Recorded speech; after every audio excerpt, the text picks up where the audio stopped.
doing a coolant fix. We're replacing the radiator, and something I wanted to show you guys. When you're doing it, you got to take out that bolt that holds on the fan shroud. Now I don't have an AC condenser, so this is different. Now you see here, that's your transmission line, and they both go in here. Now I was able to get it with just a pair of vice grips and a adjustable wrench, so it's not too hard, but we're getting her done.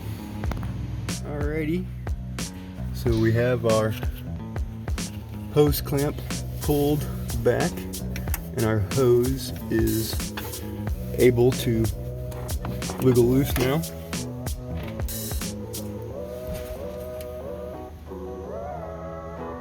Alrighty, we have our radiator out and just plopping in the new one. Reverse everything that you've done. And that's how you put in a radiator. It really isn't that hard. Hoses, tranny lines, clamps, yank it out. And this thing, the fan shroud.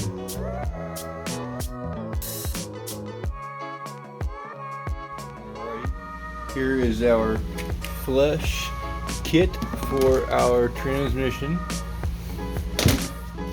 We have a 40-quart container to house all the fluid that comes out when we open it up.